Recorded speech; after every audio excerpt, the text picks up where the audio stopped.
You're listening to The Gary Harris Show on Tide 100.9 in Tuscaloosa. Students into their school routine. Click TuscaloosaThread.com for more local news. It's free throughout the day. Don Hartley, Town Square Media, Tuscaloosa. The Gary Harris Show. UCM host Tider Insider TV. Crimson Tide Kickoff. Play-by-play for Alabama sports and sports director for WVUA 23. It's time for the Gary Harris Show on your home for Alabama sports. Tide 100.9 and streaming on the Tide 100.9 app. All right, good morning, everybody. TGIF, that's right, it's Friday. Welcome to the TGIF edition of the Gary Harris Show. I'm Gary Harris, Chase Brumfeld alongside this morning. We're with you the next couple of hours talking sports and more here on the Big Tide 100.9 FM and 1230 AM WTBC. Got a good show online lined up for you. We'll get to that in just a moment. I also see the phone lines are already lit up on the Pinnacle Park at North River Hotline, so we'll get to some calls here in just a moment as well. First, I need to tell you, as always, this hour of the Gary Harris Show being brought to you by Alabama Credit Union. Member-owned and not-for-profit. It really is just a better way of banking. Find out why. Go to alabamacu.com, alabamacu.com, or stop by and see them at one of their many locations around the great state of Alabama and the panhandle of Florida. Being a member has its privileges, and it really is a better way of banking. Alabama Credit Union, loans for real life. Some rules and restrictions do apply. See if you're eligible for membership. Then join today and feel good about your money.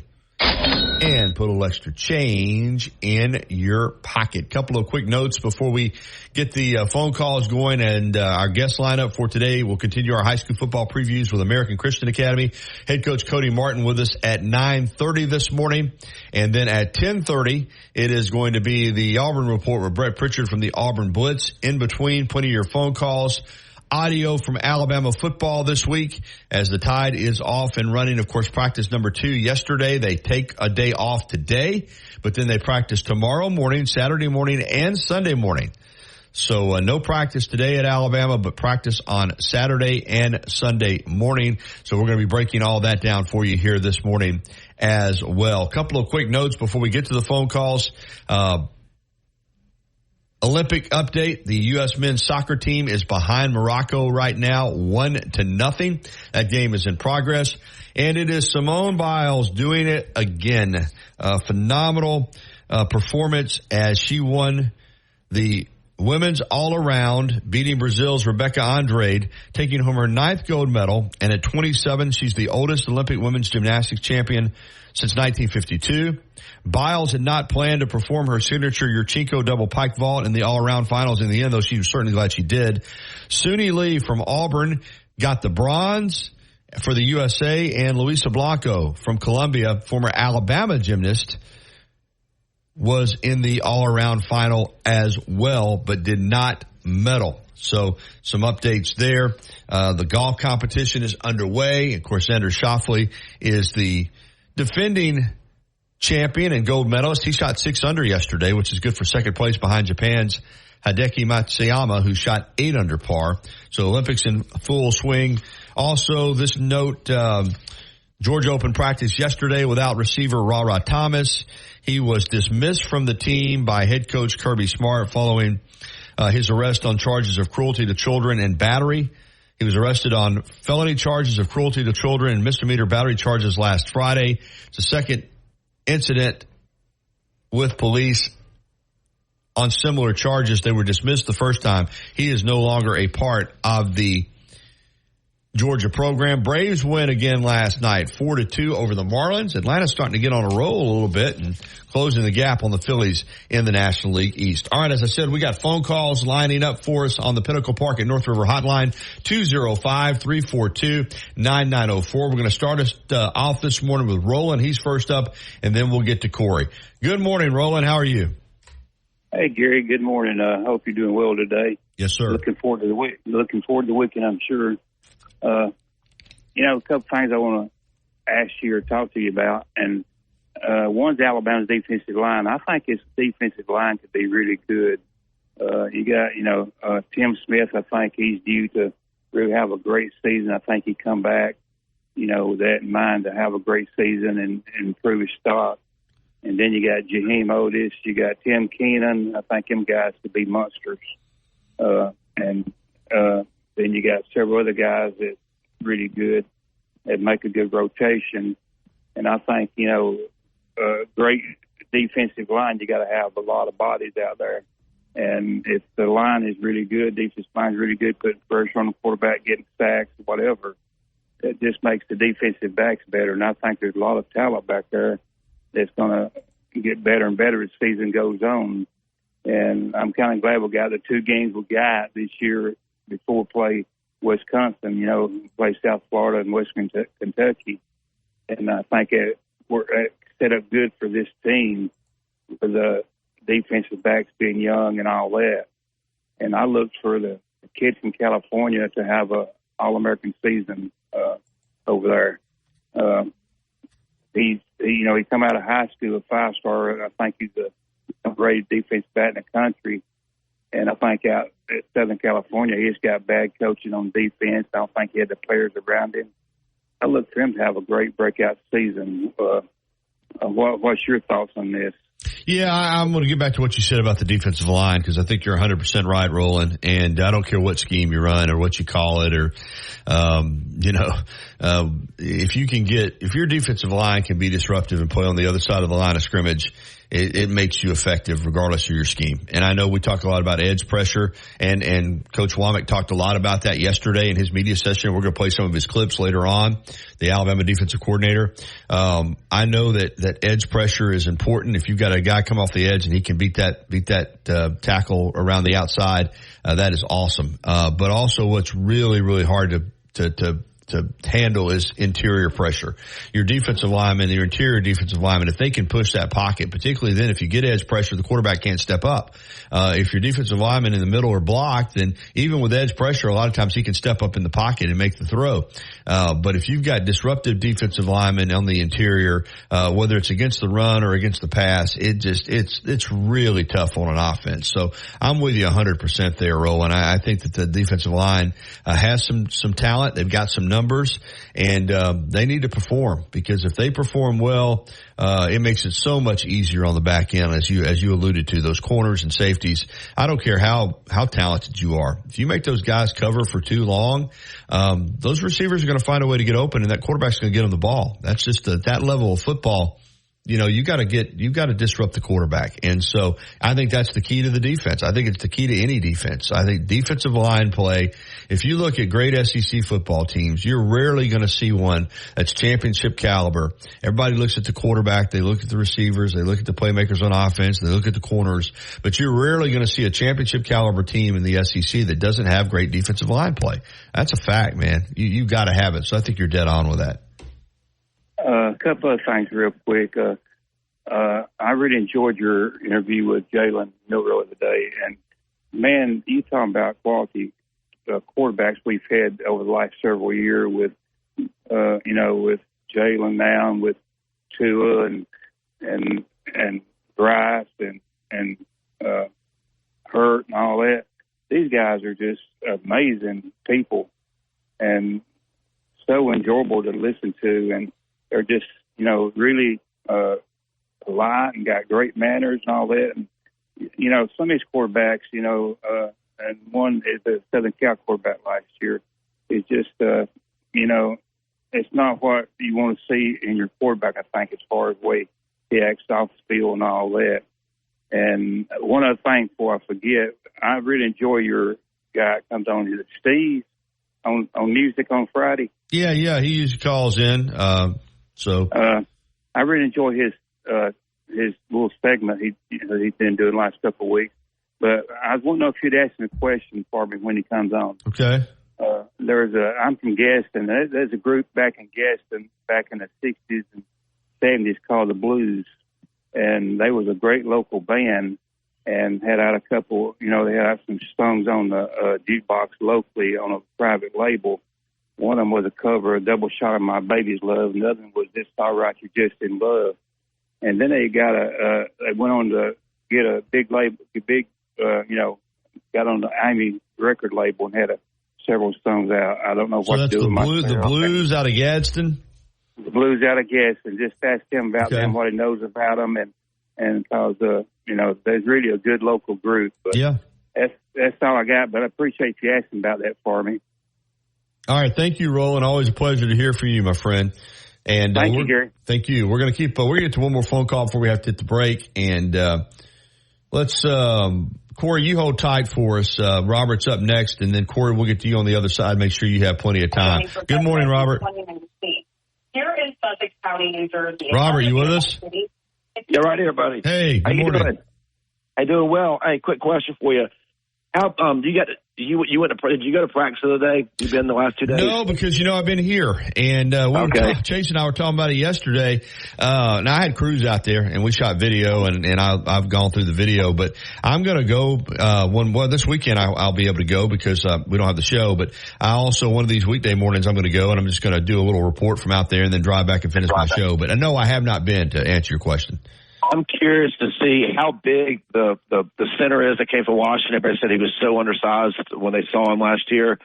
Was he here enough this summer to gain 20 pounds of weight? Well, I don't know that they want him to gain 20 pounds. I'm just going to be real honest with you, Robert. I think that, he's big enough to be a terrific center at Washington. I'm not saying they haven't put a little weight and muscle on him, but I don't think that they feel like, he needs to carry 290 to 300 pounds. So, with his skill level and with what they do offensively. Well, what's he reported at? I mean, is it 260? I had the roster at the TV station. I wish I'd have brought it, but I think he's about 280, somewhere in that lane, that range. So, I wish I'd brought the roster with me. I had a hard copy of a roster. So, but I think he's probably going to be in the 280 range. All right. And I hope I heard your discussion on the defensive lineman. I don't know if we have a dominant guy. We haven't had a dominant guy in a while. We have a big group of people. Mm-hmm. Can you win? Can you go all the way without a guy that takes up, that requires a double team? I don't, that's just, we'll find out. But I'm hoping that one of those guys develops into a dominant guy. That's right. What you're hoping, Robert. Yeah. And because we just haven't had some one. Talent. They've got a lot of guys that were highly recruited up there. So, you're certainly hoping that, that those guys respond and you get somebody that turns out to be dominant. But I think you can, to answer your question, be a really good defensive line without a dominant player. But you better have a group of a lot of them that are really good. And, and they did have a dominant player last year. It was an edge player. But, I would say that Dallas Turner was dominant. But as far as interior defensive linemen, it has been a little while. And, they've all been going to Georgia and Texas. They haven't had those Deron Paynes or Quinnen Williams or Jaron Reeds or Ashawn Robinsons. You're right. have not had those kind of guys in a while. So, last thing we'll hang up. What do you think about if Jalen, we all want Jalen's bottoms, his bottom moments last year to get up to mediums this year. If he does that, I think he'll have a great season. After the Georgia game, if his bottoms are still at the bottom, meaning like, the football IQ stuff, the easy stuff that he wasn't doing last year, do you think, I feel completely secure with Ty Simpson being quarterback. If he, we're not going to learn much the first game or two. At Wisconsin, we might learn a little bit. But after Georgia, if Jalen is still struggling and he's still not making... I don't understand what you're saying if Jalen's still struggling. The guy finished 6th in the Heisman voting. Went to the SEC championship. But his bottoms... I don't know. I just don't agree with you, Robert. I think Jalen Milroe is going to have a huge year. I think he's going to be in New York for the Heisman Trophy. Right. If he does struggle this year, if the types of plays that were bad plays last year that are kind of not out of his system, if they're still there, do you think Coach would be? It's a hypothetical. Of course, he wants to win. And if Jalen hasn't taken a step up, I think he'll have a great season. I'm hoping he does. I just know that. I just hope Well, they've got two good quarterbacks. Yes, Ty Simpson has been impressive. We agree on that. They've got two really good quarterbacks. They're blessed in that regard. I didn't mean to cut you off there, but give me an example. No quarterback's perfect. No quarterback makes great plays. But where did you really think that? Give me an example of what you're saying when you say that he struggled and what. I take the word struggle. All right, for example, Texas A&M game, in the game, you don't throw the football. That's a football IQ play. That was a middle mistake. But that okay. Auburn game, running past the thing twice. Mm-hmm. Those are just football IQ things that you just can't, and holding on to the football too long. If the things that he was doing last year that caused the angst sometimes. I'm hoping to goodness that that's improved. If he does, he'll be in New York and he'll be a top 10 draft pick. It'll be awesome. But if he hasn't taken that step after the Georgia game, that's when coach is going to be in a situation where he has to make a change, and it'll be a very unpopular, it'll be a very angst decision, but it'll be what's best for the team. But I hope those bottom type plays from last year are kind of, everybody's gonna make mistakes, but I hope there's a lot fewer of them, and he raises his highs were high. His highs were incredible. I just hope he's a more consistent quarterback this year. And I hope he had started a total of one game going into last season. So obviously, after a year's worth of experience and in a quarterback-friendly system, I expect him to have a big year. But, yeah, they've got another really good quarterback behind him. So I'm sure that they'll continue to evaluate both those guys. But, again, my anticipation is that Jalen Milroe will have a big year. But if he did not play well and the team was not doing well, then sure. I think they would look to go to another quarterback, but that's any team. I don't think we're not going to know much until the Georgia game. The Wisconsin game could be tough, but the first two games, he'll be on ESPN, running for 100 yards every game. So, but the cool part is when Ty comes in, from a gambling standpoint, they're going to keep rolling because they're not going to tell Ty he can't throw it. And all the running backs we have, I think we're going to score 40 a game. It's going to be a matter of what the defense is going to do. So, hey man, I hope you're doing well. I would be curious to see next week. Robert, they list Brailsford at 6'2", 275 on the roster. And I'm sure he's gained a little bit of weight, but you're right. He's got to be quick. I remember the guy that played center that, before he left, who was the guy, who was our center last year? McClellan. Was it the guy that went to Ohio State? Yeah, Seth.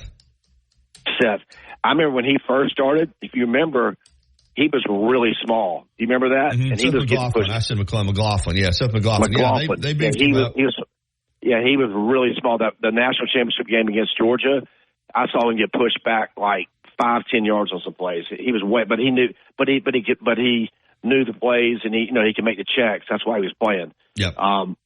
But, yeah, it's going to be interesting to see. I'm really excited. I'll be curious to see if you see him next week in practice, what you think. By then, they'll have pads on when you go. I'll take a look. Hey, I got to get to break. Thank you, Robert. See you, man. All right, man. All right, listen, phone calls are backed up. Let's get to this break, and we're going to come back with Corey. We still got Larry is going to check in on his Friday music segment, and Tom as well. So we'll do our best to get to everybody. I may try to push Coach back to 9:45 to give everybody time. So everybody stay on hold. We'll be out with phone calls right after this. As much as Innisfree has evolved, it will always be that place to escape and have a good time. Whether it's for a game day weekend, to reminisce on college days, or to create new memories, if you're looking for a good time, there's only one thing to do. Head to the Free at 1925 University Boulevard. And don't forget about the Lucky Lunch Meet and 3 special. Your local Total Wireless store today. Total Wireless. We're totally with you. Actual speeds may vary by location. For data management practices, see TotalWireless.com. Tide 100.9 Tuscaloosa weather. Good morning. Heat advisories are in effect until 9 p.m. tonight. Temperatures in the upper 90s. Heat index values near 107 today. Expect intervals of clouds and sunshine. Be prepared for some scattered showers and storms this afternoon, though. A weak surface front moving southward could trigger some severe storms with isolated damaging wind gusts. Tonight, partly cloudy skies with a low of 74. Still a chance of a lingering storm early. Then tomorrow, expect sunshine with a high near 94. I'm meteorologist Bill Murray on Tide 100.9. You're listening to the Gary Harris Show. Goal line is touchdown, Alabama. On your home for Alabama sports. Tide 100.9 and streaming on the Tide 100.9 app.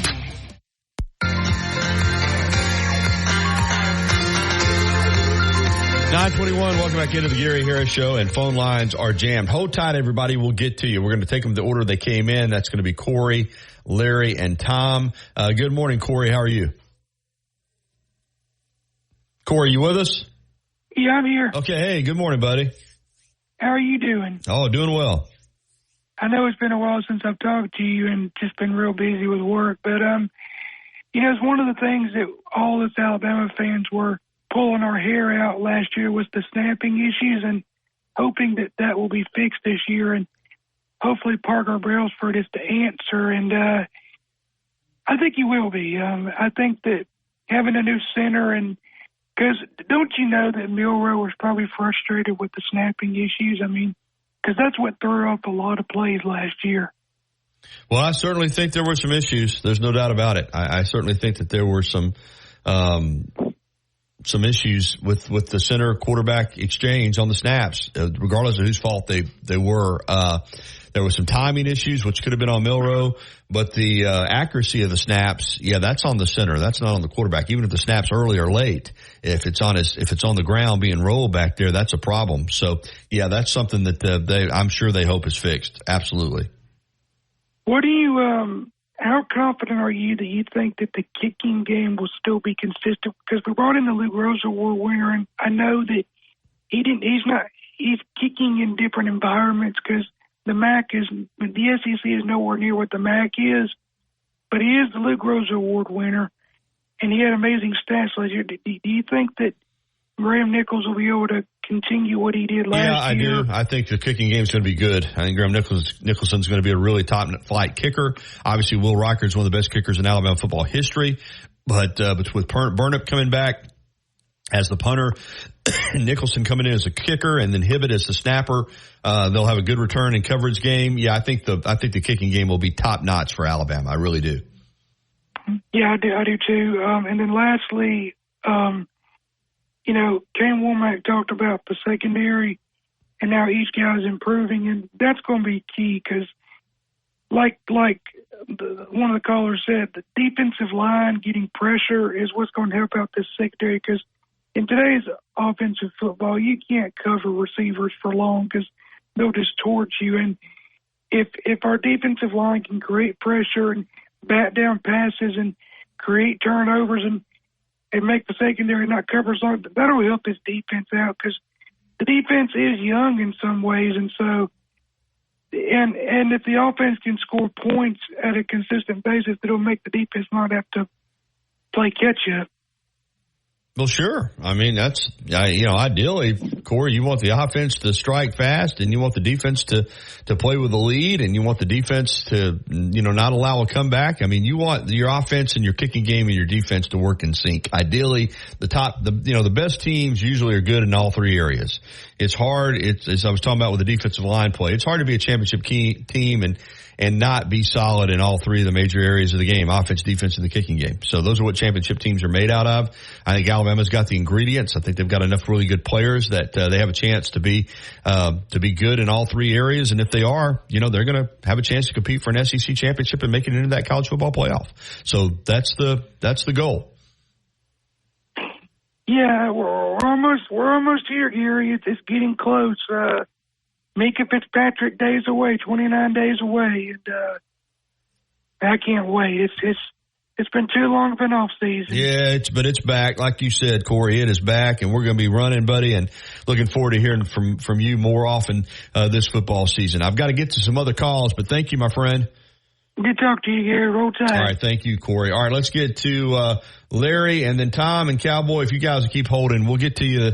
We're going to push Coach Martin back a segment to make sure we get all the phone calls in. All right, let's get to Larry. Hey, good morning, Larry. Hey, buddy. Happy Friday. Yeah, man. I'm going to get right to it because I know you jammed up. Yeah, that's right. I know Roland, when he said Steve, I didn't want to correct him. He was talking about you, though. That's cool. Look, he can call. I just appreciate being able to do this, and I'm going to say something that Burt Reynolds quoted one time. He said, in the end, all you have are your stories. Well, let me go ahead and ask you what Roland asked me to ask you, and that is, were you familiar with the group called the Blues out of Gadsden? Well, I'm fixing to go right to it, okay. And then I'm going to quickly cover real quick that kind of goes to that. Okay, they were called the Blues in the beginning. My band, the Beethovens, was in the same booking agency as they were. I told you Georgia bands crossed the border and Alabama crossed the Georgia border. I actually saw the Blues. They started as the Blues, and they changed their name to the Chaotix. Oh, wow. Okay. Double Shot of My Baby's Love was an old blues song by a black artist, and I can't quote his name right now, but they had it before the Swing Medallions. But what they did, they were so good that they had a great guitar player. He did instead of the keyboard intro, he did it on the guitar. I have the 45 record. It's very collectible and very rare. So Sam Phillips, they recorded it with Sam Phillips produced it. So in the meantime, the Swinging Medallions recorded it. Well, guess who got the Sam Phillips stalled on it? And the Swinging Medallions got the jump on them. But if you listen, you can YouTube it, Google it, and it's actually better. I like it better than the Swinging Medallions. But they were the Chaotix, and they were a great band. Wow. They were, and my band, we played the same venues they did, and there was another band from Alabama at the time, not the Joe Walsh James Gang, but they were called the James Gang. Okay. And vocalist Wilbur Walton, and he wore a patch. He was original before Dr. Hook. But anyway, so I hope I helped him with that. Well, Roland's going to be thrilled because you came. Listen, I've been saying this, Gary, I've said it all along. Alabama, I know Georgia is rich in music and football, but Alabama I'm fixing to real quick what I plan to do. Actually, I wanted to talk to you about your radio career, but we'll do that next week. There was the radio station in Alabama, the AM radio station was called WBAM. It's a country formatted station now. Well, in the late 60s and early 70s, it was called BAM Radio. Mm-hmm. Okay, it had 50,000 watts. And where was it based out of, Larry? It was in Montgomery. Okay. Okay. So we got it. It would go as far as Albany, Georgia at night and drift over in Tipton, which is 45 miles from Albany where I grew up. Okay. They started that format, and I think a caller 2 weeks ago mentioned where he was at. They did the Star Shower shows. Mm-hmm. Well, I pulled these names off 2 posters that was advertised by BAM Radio. The acts they would bring into Montgomery: Paul Revere and the Raiders, Turtles, the Monkees, the Carpenters, Iron Butterfly, Grassroots, Tommy James and the Shondells. They were called the Voice of the Deep South. $4 tickets all day to see all these acts. You can pull the posters up and Google them and see them. They would do this periodically. And actually in the 50s, I'm going fast and over jumping, in the 50s when they started, they actually they were country format, and they did Elvis Presley. Actually, when he was on the Louisiana Hayride, they brought him in and did with Roy Acuff. But boy, when they changed from rock, when they went with pop, or what we like to call real rock, boy, they were tough. So Alabama's rich, I'm telling you, not just sports. And I could talk all day about that, but I just thought I'd bring something different. Well, listen, you got anything to add? I'm not going to talk. People are looking forward to your segments now. So I want to know more about you next week, about because I want to talk, doing what we did with BAM Radio. I want to talk about old radio, what I saw, and maybe you can put some input on what you saw when you got into it. Okay, I sure will. When they were DJs and they got albums in the mail. Yeah, oh yeah, it used to be. Real quick, Larry, I'll tell you this before we have to hit this break. I came up on the sports end, the local TV, and radio's always kind of been a sideline for me, but I've been around it. I've done stuff like sports talk shows, or been at another market I worked in. I was kind of the sidekick on, the straight guy on one of those FM, morning shows with the zoo type format and doing pranks and all that kind of stuff. So I've been around it, but yeah, I do remember all of the promotional records being sent in, and a lot of times when I was sidelining at a radio station, what I'd do is, they'd get those albums and, later CDs in, and they put their music on carts, and they'd give me a lot of those albums. So I've still got a lot of albums from radio stations that have the radio station, not for promotional use only on it and stuff, So yeah. Well, we'll get into that. We'll go with that next week, because a lot of my collection of promotional copies, our manager, I'll tell you about that. Thank you so much. I'm glad that guy mentioned that, because I was reading about them last week about the double shot thing, and the Chaotix are a very good band. They should have made it. They could have done more probably. Well, I'll tell you what, Larry, we may just start scheduling you on Friday as a guest, and that way we won't hear about the callers. Stay on. Hey, can you keep him on hold when we go to the break and get his number for me, Chase? And then I'd love to do that. Yeah, and then that way he'll give me, and I'll text you, and we'll just start scheduling a music segment with you, and that way we won't have to, work you in through calls. So hold on. I'm not going to cut you off. Man. So stay on. All right, let's get to the break. Hey, listen, Tom and Cam and Cowboy, we're going to get to you guys coming up in the next segment. I pushed Coach Cody Martin back to 9:45. We'll be back more of the TGIF edition of the Gary Harris Show right after this. Since 2011, Billy's Sports Grill, located on Main Avenue in historic downtown Northport, has been serving their legendary signature chicken sandwich, award-winning wings, and handcrafted cocktails. Billy's is also the spot to watch all your favorite sporting events with big screen, high-definition televisions, both dining rooms, at the bar, and and protect. Now you can get 5 quarts with an STP extended life oil filter for $37.99. Get in zone, AutoZone. Restrictions apply. 365, 24/7. You'll find road and utility crews, tow truck, law enforcement, and first responders working along Alabama's roadway. We're making improvements and helping our communities stay connected. We're working hard to make sure you're safe on the road. Now we need your help to make sure we're safe too. Alabama's move over law requires you to move over a lane when you see flashing lights on the queso, sweet vinaigrette dressing, and spicy Cajun sauce. And check out our breakfast catering menu. Blue's Q and Brew is open 7 days a week. We're located at 1825 McFarland Boulevard North in the Northridge Center. Follow the Crimson Tide on their journey to another national championship. Touchdown, Alabama! On your home for Alabama sports, Tide 100.9, and streaming on the Tide 100.9 app.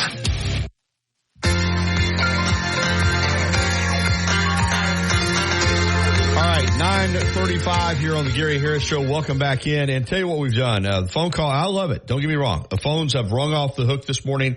And in an interest to try to get everybody on and not rush it, Cody Martin, head coach at ACA, has graciously agreed to let us push him back to 10 a.m. That way we don't have to rush the phone calls in this segment. All right, this is the order in which they came in. We've got Tom, Cowboy, Cameron, and I got another call coming in right now. But let's start this segment off with Tom. Good morning, Tom.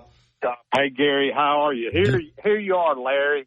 Forget about WBAM in Montgomery. It's WVOK out of Birmingham.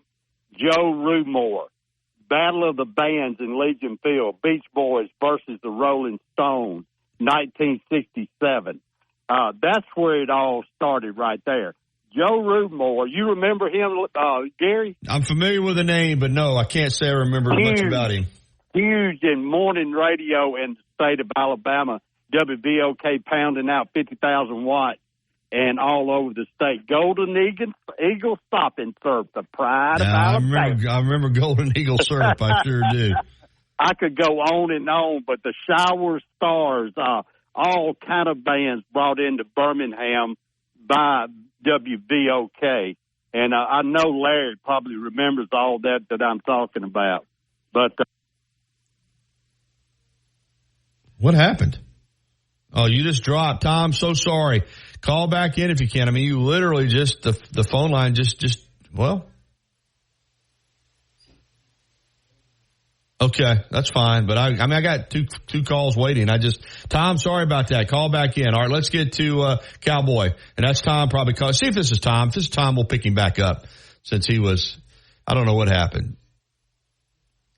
Is that Tom? Let's go back to Tom. And Cam, you and Cowboy just keep holding. We're going to get to you, but Tom got dropped. All right, Tom, let's get you back on. I don't know what happened there. I mean, it was a dead drop. But hey, I'm back. All right, go back. Go back to what you're talking about with. Well, I was talking about WBOK and the promotion. And Golden Eagle Syrup, yeah.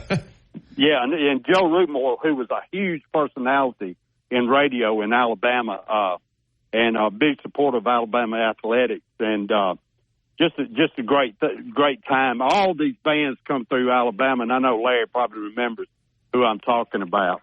But I called in, Gary, about defensive line comments that were made earlier. Mm-hmm. And, you know, let me ask you something. I think we're trending in a interesting trend in football, both college and NFL. I tell you, the outstanding defensive linemen, and I always look at LSU, to me, have been the bell cow through the years of quality defensive linemen. And I'm telling you, I don't see them out there like it used to be. I don't think they exist. Well, I still think they exist. I think that, the way defense is played has changed a lot. It's put so much more emphasis on the edge guys that you don't probably see as many big, strong, disruptive interior defensive linemen as you've seen in the past. But they're out there, and they're still at a premium. And I think that Alabama potentially has a couple of them. I still think that Jaheim Oatis, if he's healthy and has his weight where he needs it to be, that, he's got that kind of size, the 6'5", 300-pound type guy that's athletic. I think there's a chance for him to be a special player. So maybe not only do they still exist, but Alabama's going to have one of them. We'll see. Well, I'll tell you this, though, Larry, Gary, think about this. We went, Cody, and we said we're not recruiting that way anymore, and we didn't. It was hard to recruit the 250-pound guys. That's right. We've seen that. Went to the smaller, more agile defensive linemen, and I think we're taking another step in the agility. That's what we're looking for. You're looking, like Coach Cade said this yesterday. He's looking for sacks from the interior. He's not looking at somebody that covers two holes and blocks out the running game. He's not looking for that. He's looking for pressure. And if you're going to get pressure with a defensive lineman, he's got to be smaller, faster, and quicker. Well, ideally, you'd like to have a Quinnen Williams. Now, that was a guy who was, a little bit smaller than what you're talking about, but was still dominant, quick, could play, could tie up two blockers, could control two gaps. I mean, of course, those kind of guys are rare. But if you could get him or an Aaron Donald type, ideally, that's kind of what you're looking for today. You're looking for a guy who's a little more maybe quicker and athletic, but can still get off blocks and is physical and strong enough to play on the interior. So, but they're hard to find. I agree with you there. I think he was the prototype of what you're looking for, and but he tied up. He demanded a double team because of his quickness and agility. Yeah, there's no doubt, and that's the thing. Not only do you have guys that can demand double teams, but the really great ones can not only tie up two blockers, sometimes they beat two blockers. Sometimes they beat a double team. Right. But I tell you this, I like, Jaheim Oatis is 6'5", 320 pounds. He came in here to probably about 380, so he's reshaped his body. Correct. He was correct. He was hurt in the spring, and I'm hoping that he's a guy that has a breakout year in this defense. I really am. Thanks, Gary. Thank you, Tom. All right, appreciate you calling back in. All right, we got Cowboy, and then we're going to get to Cam. Hey, good morning, Cowboy. How you doing, Gary? Hey, thanks for holding. It's been busy this morning. like I said, I'm a content-driven show, but I love my callers, and today they have, you guys have stormed the phone line, so we're going to get to everybody, and thankfully Cody Martin, we're pushing back to 10. What's going on? Driving over here in Louisiana. I guess I'm coming through the home of Dak Prescott right now. Oh, Lord. Yeah. Mississippi State, Dan Mullen found him a gym in Dak, man. Yeah. He wasn't recruited by too many people. Yeah, it's right here on I-2059, the name of the town. I'm right here at it, but I forgot the name of it, but I know the area. But it's where he's from, right up here. Yeah, I heard Tom talking about AM radio there, that other guy. This morning, getting ready to leave early this morning, they're trying to kill AM radio. And they are, and I hope we don't let them do it, because AM radio is still a valuable resource, especially in times of trouble. Yeah. Right. Isn't it? Now, hey, real quickly, I hate to interrupt you, but isn't Dak, you said, isn't it Sulphur, where he's from, Sulphur, Louisiana? No, I think it's Strom. I know that. I'm right here at the area, but I thought I would get I was thinking I could be wrong. Talking a lot. I thought I might get to the exit and tell you before we get off. I'll tell you right up here. Okay. I remember WVOK. That signal when I was growing up, man, it carried a long way. I think it was out there on the Bessemer Superhighway. Tom probably remembers, I think it was out there, Bessemer Superhighway, WVOK. But I enjoyed that guy you had on yesterday talking about the Olympics. Wonder how he would feel if a woman a male was trying to run with the women, really, like they're letting go in the Olympics. I totally agree with that boxing girl yesterday from Italy. Just no mas. I'm not doing this. I'm not fighting a man. No, that's just not right. You know, these people, they talk about women's rights and everything. Well, they're taking the women's rights away from her by making her fight a male. Well, I mean, what kind of world are we living in? And that's sports. Yeah, I'm not a fan of biological males presenting or performing in women's sports. Now, I have seen some stuff on the internet from some sources that say that she was born this boxer was born a female. So I don't know, but if you're a man biologically, in my opinion, you should be competing against men, but. I don't, it's such a slippery slope with the chromosomes and what makes up, Y, X, Z chromosomes and what exactly dictates whether you're a female or a male. So I hate to plead the fifth here, but it is kind of above my pay grade when it comes to figuring all this stuff out for the Olympics. I will say that. Hey, I looked it up. Is it hot in Louisiana? Yeah, hot. I'm right here at it. There it is, right there. Houghton, Louisiana. Yeah, Fillmore and Houghton. Yeah, okay. Highway 157. I just pulled up. I knew I was right there at it, but I thought I'd get there quicker. But yeah, Houghton, Louisiana. I just heard Riley Gaines earlier on the radio this morning talking about this new Title IX thing. If they groom you with a male and you're a female or whatever, and you're not comfortable with it, and you go to the Title IX office and complain, you can be expelled out of school because you're doing sexual discrimination. I mean, this is bad, Gary, and this is sports. Yeah, I mean, I'm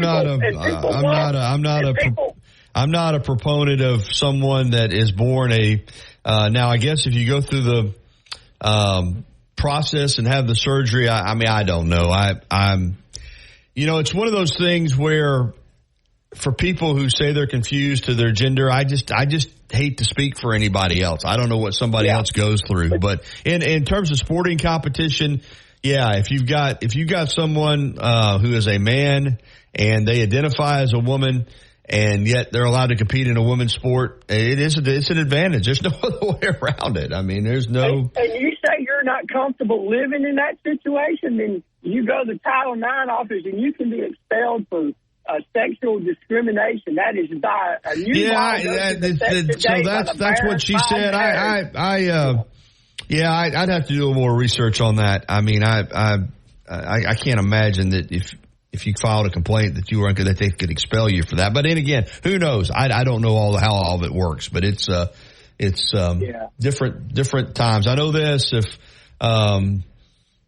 you put if there was a male, let's say, a male professional boxer right now who was a really good fighter, and he suddenly said that he thought he was a woman. If he went to the Olympics, he would dominate. That's just the reality of it. So we'll see.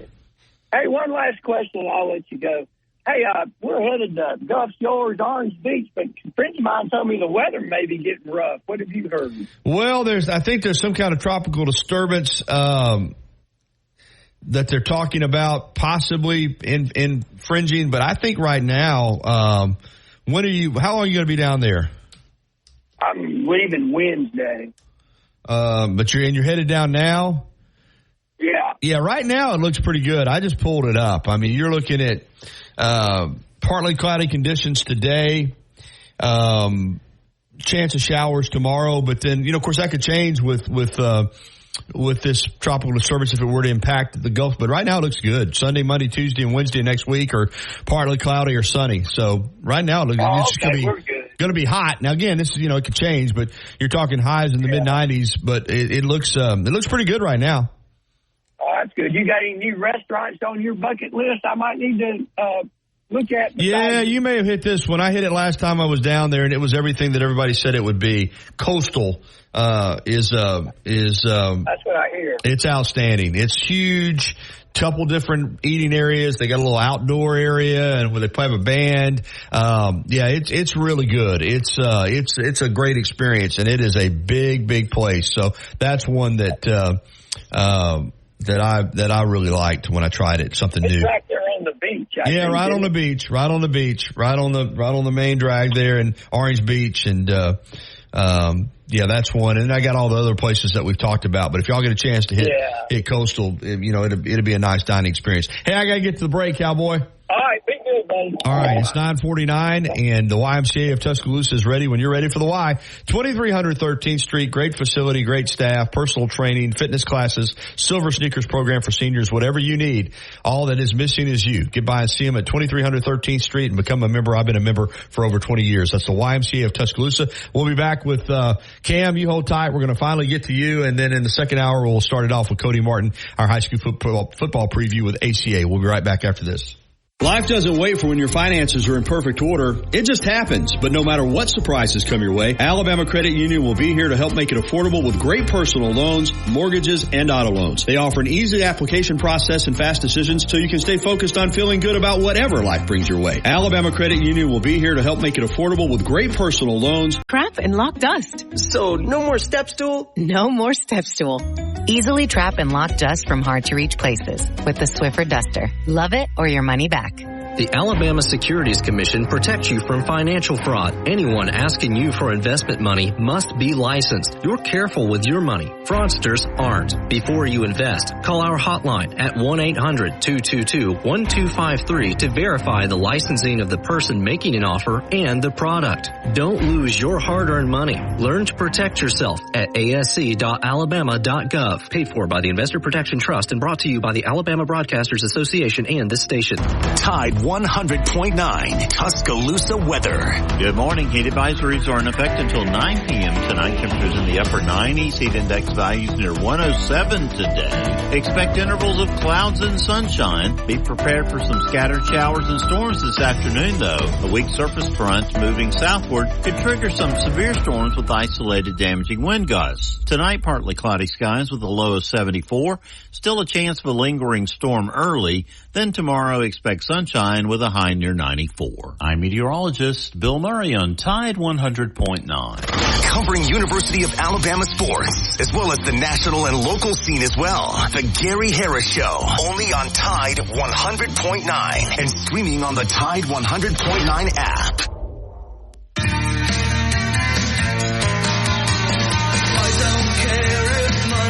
All right, 9:52. Welcome back into the Gary Harris Show, and we are going to get to one more phone call before we close it out. Busy first hour. Callers are dominated, and my man Cam over there in Georgia is going to check in with us before we close it out. Good morning, Cameron.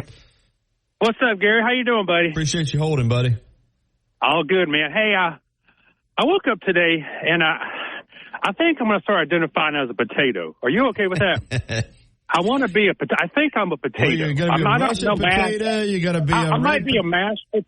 Okay. See, I don't know. I might be a mashed potato. I might be a French fry or a Fruit Loop or whatever. Hey, man, how can you hang up on Tom? That is just sacrilege. You are going to detention, brother. But we made sure we got him right back on. You know what I'm saying, what? Dude? We corrected him. And that one guy about the music. I was thinking, if Alabama just goes back to knock on wood like we used to, maybe instead of sports, we'll just call in to Gary and talk about music. Man, I love that. We all love our music. That's what I got Larry's contact information, and what I'm going to do. That's great, bro. I'm gonna build in a Southern rock segment with him. That'd be awesome, dude. Every week. That way we'll not cut him off, because I love music, and you know that, Cameron, and we do a lot of. Yes, sir. So we're gonna do. Listen, sports is great. We talk about it a ton, but we can talk about a little music too. And these kids who don't know what cursive is or a stick shift, they won't know about the music that their parents listen to, and that's fine because we're still around talking about it.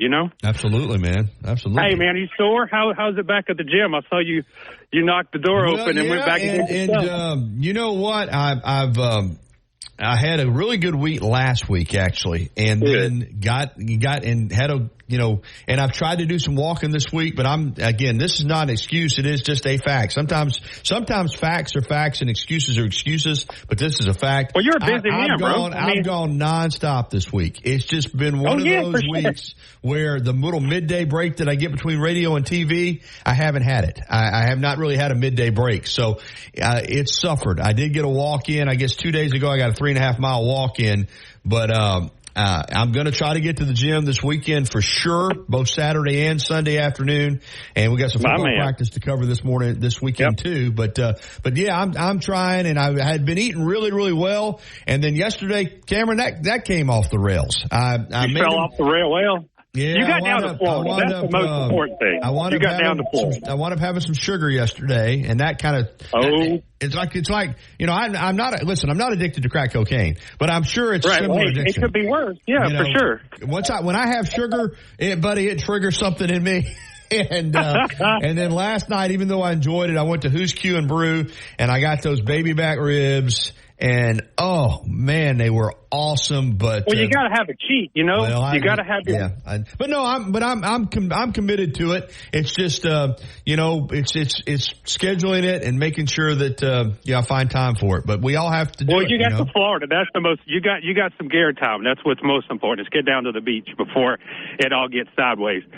But hey, one more thing. I'll let you go talk to Coach. The wife said something that kind of resonated. Okay. She looked at me because you had said, we got the team, we got the players to make a run deep into the season. Yeah. And the wife said, well, don't y'all always have the players? Because, we're out here picking figs. Well, yeah, and, in the last, we always have the players. Yeah, you're right. Yeah. It's the coaches. We always seem to have the players. Yeah. It's the coaches. We can have a 5-star, but if you don't plug and play and put them in the best situations to succeed, those stars don't really mean too much, do they? Yeah, you got to coach them. You got to coach them up and saving. Hey, one last thing, I'll let you go. All right. I'm heading down to Montgomery. I'm going to trade some guys. You know what a pawpaw is? Not grandpa, but it's a fruit. You ever heard of a pawpaw? And that's another thing. I love fruits and vegetables, but no, I can't say that I have. Look up pawpaw, brother. I located utilities and land surveyed the majority of my professional career, and it's common in the southeast. I think it's called a hillbilly mango. It's amazing. It doesn't stay long. You won't see it in the store. My figs are short-lived. Pawpaws are even shorter life. Anyway, look up pawpaw. I'm going to go trade a guy some pawpaws for some figs. Spell it for me. Just P-A-W? Yes, sir. Or hillbilly mango or something, but it's pawpaw. It's supposed to be. Yeah, I found it already. And now that is gold. Do you grow them over there where you live? Well, we're in North Georgia. Yeah. So we're going to run down to Montgomery. I have about a 3-foot-tall plant. Up here in this zone, it's growing. It's about 3. I'm still new to the game. Yeah. But it's about 3 feet, and this guy grows them down to Montgomery. So we're going to go down to Montgomery. I'm North Georgia, about 3 or 4 hours away from Montgomery. And we're going to trade him some figs for some pawpaws. Okay. But my question is, I haven't been down to Montgomery in a hot minute. And the wife wants Asian. Do you got any suggestions in Montgomery? Well, all I can tell you is they've got an entertainment district down there with some great restaurants down there by the river where the Biscuits play. At that, it's a big hotel down there, and I would be confident. I don't know. I can't tell you for positivity, but they have some great restaurants there, and I'd be shocked if one of them's not Asian. So cool. And I couldn't give you a specific restaurant.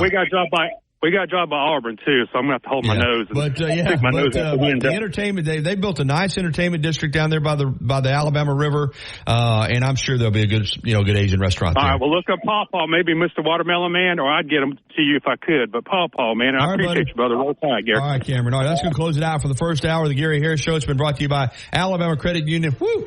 We didn't stop an hour. It was fun. All right, we're going to start the second hour off with our high school football preview. Cody Martin, American Christian Academy, Auburn Report with Brett Pritchett at 10:30. This is the TGIF edition of the Gary Harris Show. Hour number 2 is coming up.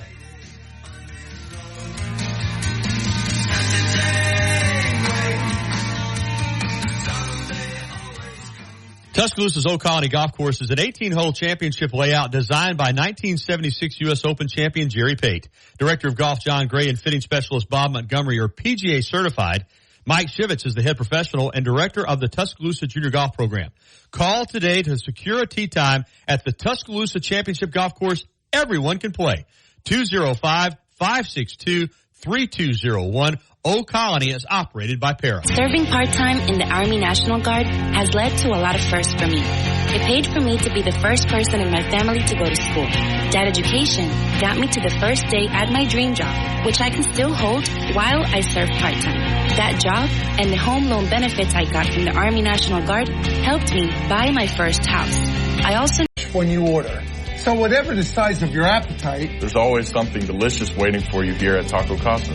Taco Casa, under the biggest cactus in town. WTBC Tuscaloosa and W265CG Tuscaloosa, a Town Square media station. Tide 100.9 and streaming on the Tide 100.9 app.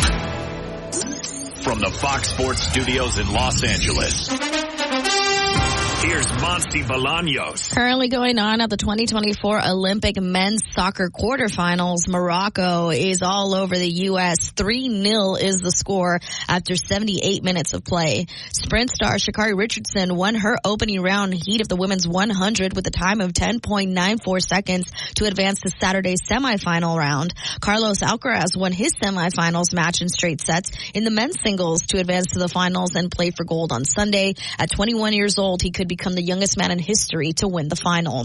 Patrick Mahomes has earned his fourth 99 overall ranking in Madden in the last 5 seasons. After missing the last 2 practices, Seahawks quarterback Geno Smith underwent testing on his knee and hip, and tests did not reveal anything significant. ESPN reports that he should not miss any time. And the Cardinals announced that they will be broadcasting 8 girls high school flag football games beginning in September. Now, this hour's West Alabama real-time news update from the Tuscaloosa Thread Newsroom. A heat advisory is still in effect for West Alabama until 9 tonight. It feels like temperature could be just at or above 102 degrees today. It is looking like that tropical weather in the Caribbean will impact the Gulf of Mexico later this weekend or early Monday. But also looks like a cold front draped over Alabama could keep it away from us. Tuscaloosa City and County teachers putting the final touches on preparedness for school beginning next week. 11,000 city students report Wednesday, 19,000 county students on Thursday. Get 24/7 local news coverage and sports updates when you download the free Tuscaloosa Thread app and sign up for twice daily email newsletters. The Gary Harris Show. UCM host Tider Insider TV, Crimson Tide Kickoff, play-by-play for Alabama sports, and sports director for WVUA 23. It's time for the Gary Harris Show on your home for Alabama sports. Tide 100.9 and streaming on the Tide 100.9 app. All right, here we go. Hour number 2 of the Gary Harris Show. Gary Harris, Chase Brumfeld with you here for another hour. And that first hour, wow, we just got covered up with phone calls. And we continue our high school football previews to kick off the second hour. We appreciate Coach Cody Martin from ACA working with us a little bit because he was supposed to be on at 9:30 and we had about 6 callers on hold. So Coach was willing to back it up for us, and we're ready to dive into ACA football with Coach Cody Martin. Good morning, Coach. How are you? Morning, doing well. How y'all? Doing great, man. Good to have you. Let's jump right in. Let's start with last year. Another really good season. You go 8-2 in the region. You finish second in the region. You make it into the first round of the playoffs and lose a tough one to BT Washington 22-12. But that team was good. I know you're hoping to build off of that though and have even a better season in 2024. What's your outlook? Yeah, it was kind of a tough loss last year. Had a lot of good seniors. I thought our team was better than our final outcome, but right. That's just kind of the nature of the game. But I think we really rebounded well from it. Guys have had a really good off season. We're going to have yet again another very strong senior class. Been together for a long time, and they've just been really apt to work. Our basketball and baseball teams both made it to state championship, and a lot of those guys bleed over to us, and we just.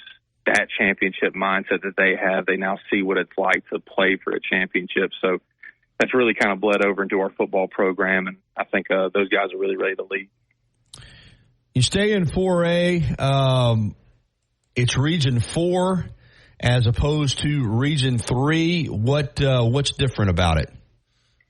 Well, Montevallo and Sipsey Valley both moved up. 5A, yeah. And we picked up Pleasant Grove, Fairfield, Oak Grove. And, other than that, the region's pretty much the same. We still kept Bibb County, West Block, and Holt. And so, just a little bit different faces that we've never seen in varsity football. So we're excited about all that and, just cool to see things, and still to keep some of those old rivalries. We love playing Bibb County every year, love playing West Blockton. So yeah, it's a strong region. And then outside the region, man, I mean, you don't play around. I think this is great that American Christian Academy in Tuscaloosa, you schedule TA. We had Coach Wright on the other day, man. That is going to be one of those special openers. You play Northridge, 6A. You play Northside, 5A at the end of the season. So in addition to your region schedule, not only are you playing really good teams, but you're playing local teams, which I think is great for the rivalry aspect. Yeah, I think so. When I first got to ACA as an assistant back in 2016 or 17, I forget now, but we played Northside that very first year, and that was the last time we played, and just that atmosphere was just absolutely insane. And, we've always had a really good rivalry with them, and I've gotten to have a pretty good relationship with Coach Jones over there, and I think he does a phenomenal job. And we're both really excited. We never could just make the scheduling work, but this year we were able to kind of come together and, bring that rivalry back. Love playing Northridge. Coach Lally does a great job. Coach Wright as well. I just have a good friendship with those three coaches, and just we're excited to, the competition one, but just like the atmosphere and being within the city just makes it that much more special. ACA, you just kind of, as a sportscaster, or even I guess your fans, you just kind of take it for granted that ACA is going to be good. I mean, it's a compliment to the program. And really, seriously, it's just, ACA is going to be good. Man, you've been good for a long time. But to get to that final game, to win that championship, I mean, do you feel pressure?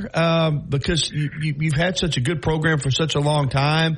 It's so hard, to get in the playoffs and make a deep run. But do you, as a coaching staff, do you feel pressure, man, to not just have a good year and be good and get in the playoffs, but to go a long way?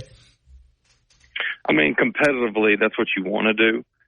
We strive every single year to have a championship program, but, that's not really our ultimate goal. Our ultimate goal is just to make these boys into men who are going to be good husbands, fathers, leaders in the community. So that's kind of, I don't want to say it's a secondary goal of us to win a championship. It's definitely first on our minds, but, just day in and day out, we just want to be the best role models and examples for these young men that we can be. And I think kind of, that's why we've been able to sustain this kind of success, is because those are the things we care about. When I first got here, Coach Smelly just really emphasized to me, winning is important. Winning is what we want to do, because we're competitive. But at the end of the day, if we're not discipling these kids, if we're not making them into good husbands and fathers, and we go 15-0 every year, we've kind of missed the point.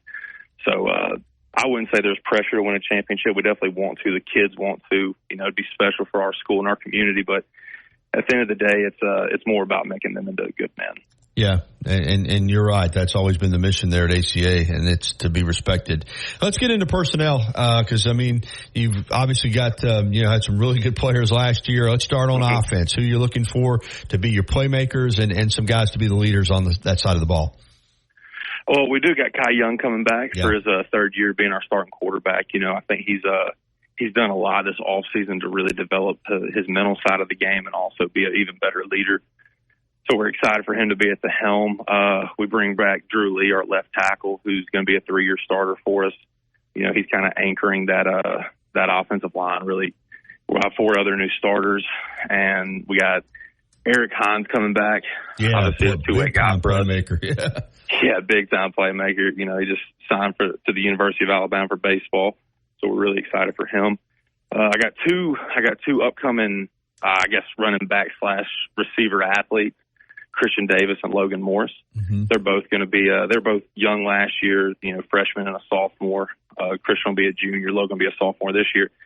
And they've just had a huge offseason. I just think they're going to be an incredible combination just all over the field for us. And we're excited to see them kind of progress throughout the year.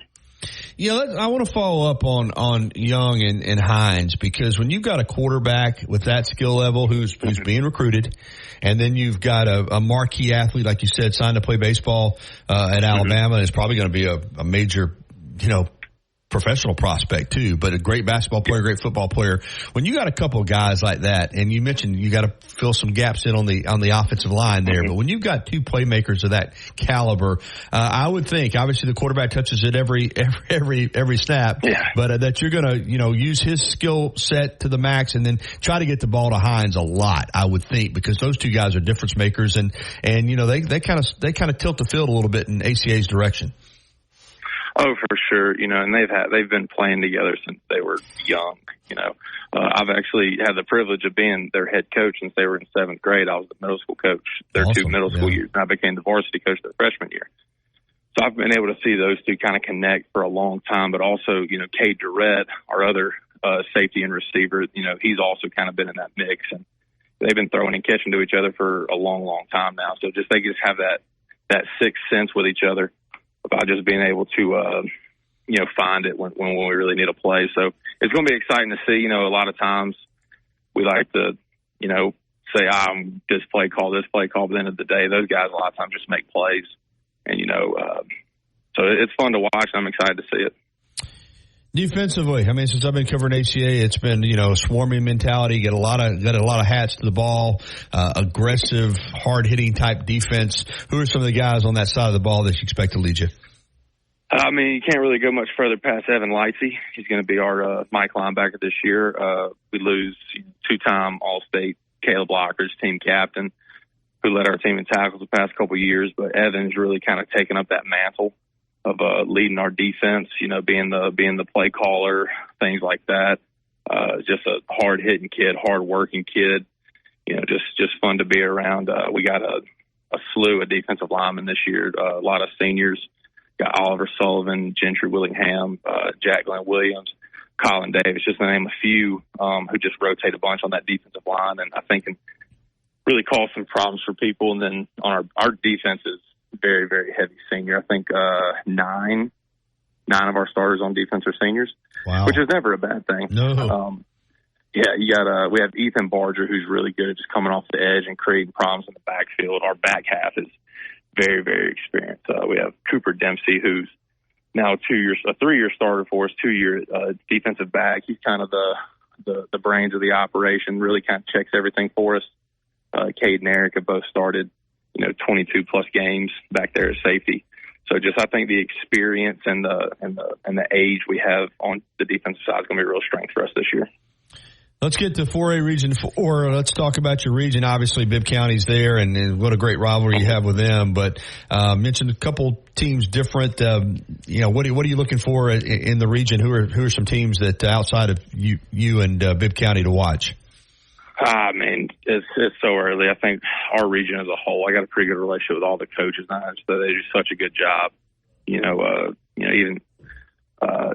Pleasant Grove's obviously one we kind of have a star by. They played for 5 of the past 8 5A state championships. That's hard to overlook. Fairfield's been getting better. 4A, yeah, you're right. Yeah. Exactly. And Fairfield came with them. They're a 5A playoff team coming down. Coach at Oak Grove, he's just a phenomenal guy. They do some cool stuff over there. It's going to be hard to adjust to. So I think our region as a whole has gotten substantially harder. I think that we probably have the toughest region in 4A. And, I think we're more excited for it. The kids are more excited for it. We love competition. I think it better prepares you for the playoffs. When you're playing that tough of a schedule, it doesn't make the playoffs seem quite so intimidating. So I do think we have the best region in 4A, and I'm excited to play it out. Yeah, it is pretty loaded, no doubt about it. Yeah, you mentioned Pleasant Grove. Adding them in the mix, and Fairfield too, and yeah, it's going to be strong. All right, like we said about the schedule, but you close it out against Northside, which will be a phenomenal game on November 1st. But those first 2 games before you get into region play, at Tuscaloosa Academy and home against Northridge, just for the fans, for the community, what a great way to start it out. Yeah, tour of the 06. It's a fun rivalry with both of them we have. It's just a packed house every single time. It's a little skewed when we play at ACA against Northridge because they have all these 6A numbers, so we think it's more packed than it is. But they bring all their fans. A lot of our kids are friends. We have a lot of kids that live in the Northridge zone. A lot of kids live in the TA zone. we actually all share a giant overlapping school zone. So all these kids know each other.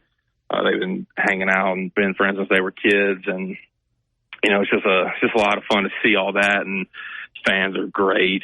You know, student sections from all three schools are just phenomenal, really getting to the game, throwing water, chanting. It's just a fun atmosphere, and I just think that's what high school football is all about. I agree with you. I can't wait either. Friday, August 23rd, ACA opens it up at TA and week 0, and we're going to be covering all the games on Football Friday again this year on WVOA 23, 10:30 to 11:30. And, of course, I'll continue to preview high school teams right here on the radio show every day as well. Thank you so much, Coach. I appreciate it, brother. All right, good luck, Coach Cody Martin, ACA. All right, it's 10:15. We'll get to break. Hey, listen, we got the Auburn Report with Brett Pritchard coming at 10:30, but we're right back into phone call mode in the next segment. So phone lines are open now on the Pinnacle Park at North River Hotline, 205-342-9904. Give us a call. Also, my voice is about to go out, but we'll try to get to some of those Kane Womack clips as well if we have time. We'll be back after this. Los Tarascos has been serving Mexican favorites like burritos, fajitas, and quesadillas since 1999.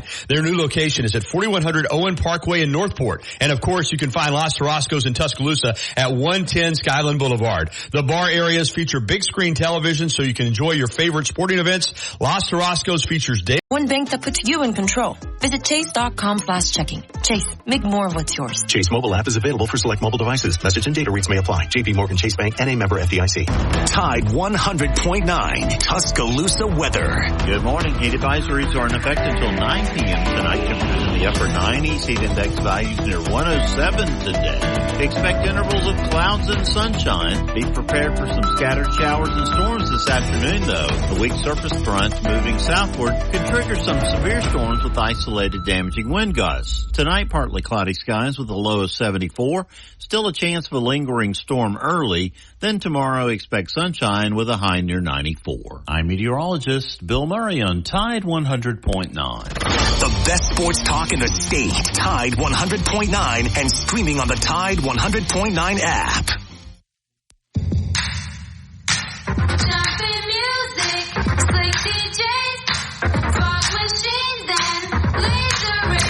All right, 10:19. Welcome back into the Gary Harris Show here on Tide 100.9 FM at 12:30 a.m. WTBC. And Jason and I really haven't had a chance to catch our breath this morning. It hit us hard with phone calls, which is awesome.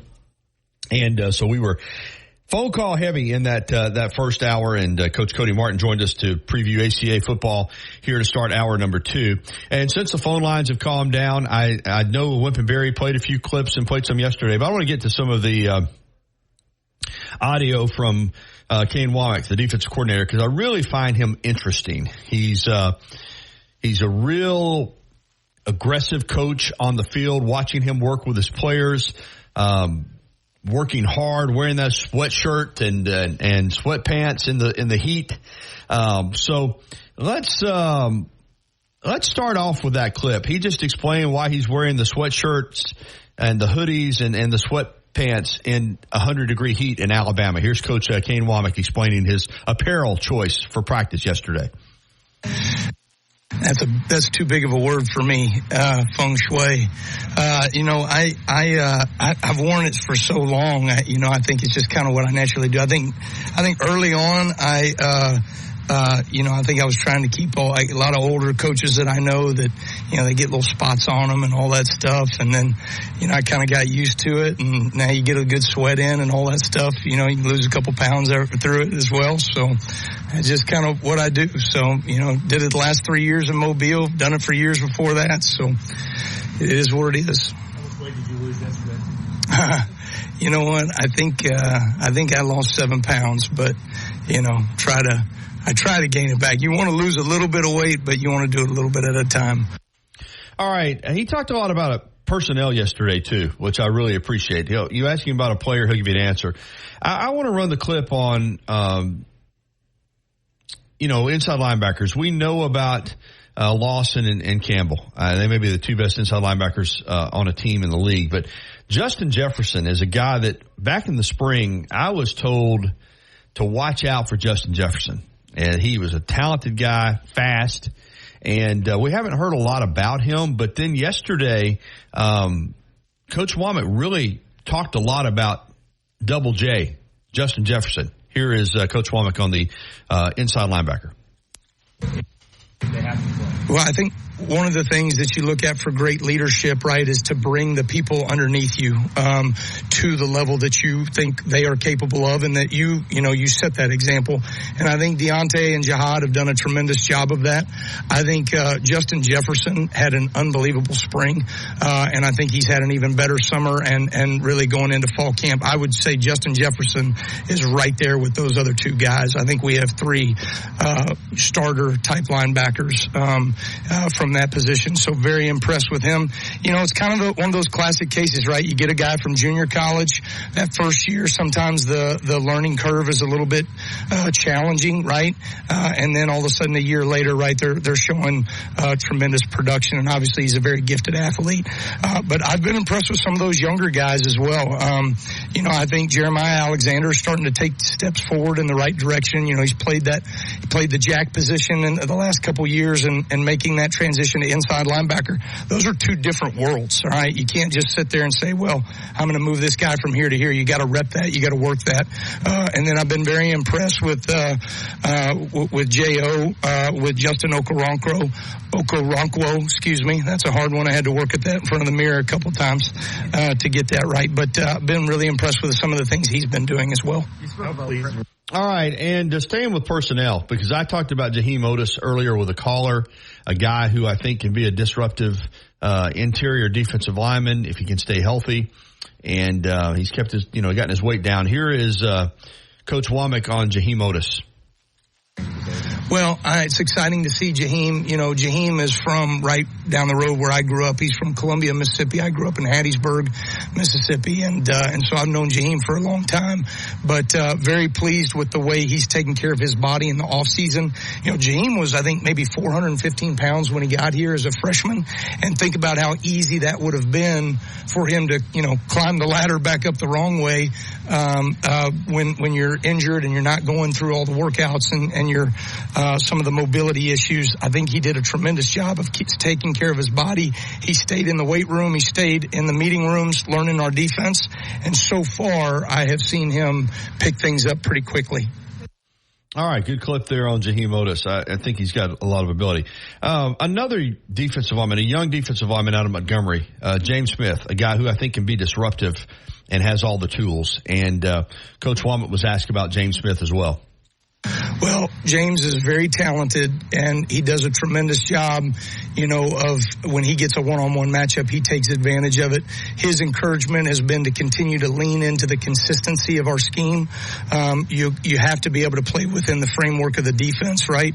And those are the things that I think we're seeing, that he's making strides from where he was in the springtime to where he is right now. But again, consistency has to be proven over a long period of time, and so that is yet to be seen. All right, Chase, let's get to the clip on clip 9 on the defensive personality. This is what he wants. Aggressiveness is something I know they're really teaching in the 4-2-5. Be disruptive. Here's Coach Womack on defensive personality.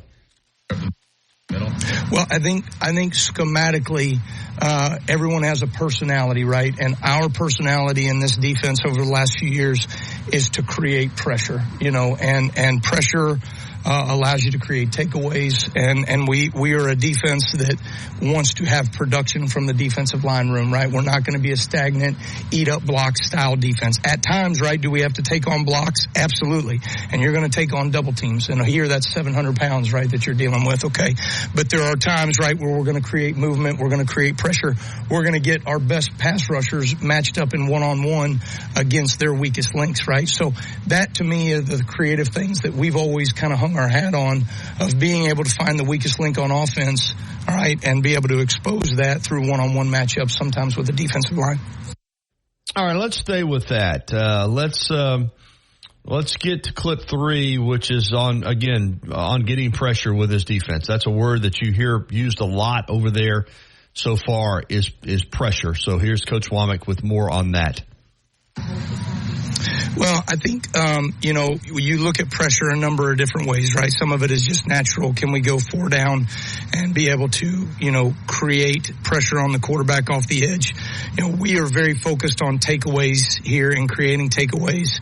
And you create takeaways by creating pressure on the quarterback, right? We looked at all 7, there was like 751 takeaways in the NFL last season, all right? And out of those, right, the vast majority of them come from the pressure on the quarterback, whether they hit the quarterback, got hands on the quarterback, or they were able to put him in an uncomfortable position to where he forced to throw. And so for us, I think we've got some guys naturally that can do that off the edge. To me, Jamarian Latham, LT Overton, I think I've seen a lot out of that Wolf room right now. I think Keanu Coate, Quay Russaw, Q Robinson are doing some great things. And then you've got some younger guys like Yanze Pierre that are starting to step up. Keon Keeley off the edge of the field and Jordan Renaud. I mean, I've really been pleased with some of the rush that we've been able to create. And then naturally, our backers and safeties have a lot of instinctive, what we call blitz awareness. We look for that whenever we're recruiting players. Does a second level player, have great blitz awareness?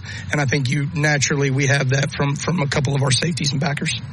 All right, good stuff. And there's more from Coach Womack. Maybe in the last segment we'll have a chance to get to a few more clips. But right now we got to take a time out, and we're going to come back with the Auburn Report with Brett Pritchard from the Auburn Blitz. Real quickly, though, too, I also want to mention to you that, as you know, I'm associated with a number of restaurants. One of my favorites is Brick and Spoon, downtown Tuscaloosa at Timerson Square. Breakfast, lunch, and brunch. It's as good as you're going to find anywhere in town. Great atmosphere, terrific food. Those Build Your Own Bloody Marys are a hit, and they're open 7 days a week until 2 o'clock in the afternoon. That's Brick and Spoon, downtown at Timerson Square. We'll be back with Brett Pritchard, the Auburn Blitz, next here on the Gary Harris Show. If you haven't already, you've got to try Tuscaloosa's unique breakfast, brunch, and lunch concept. Brick and Spoon, downtown Tuscaloosa, Timerson Square. It's fresh food with a Cajun flair featuring a full bar with Build Your Own Bloody Marys and mimosas. Open daily, 7 a.m. until 2 p.m. Available for after-hours events. Legislation now. Message and data rates may apply. You may receive up to 4 messages a month, and you may text STOP to stop. This message furnished by the National Association of Broadcasters. You see him on WVUA 23 covering sports and on Tider Insider TV on Tuesday nights. Don't miss a minute of the Gary Harris Show. Weekdays from 9 to 11 on Tide 100.9.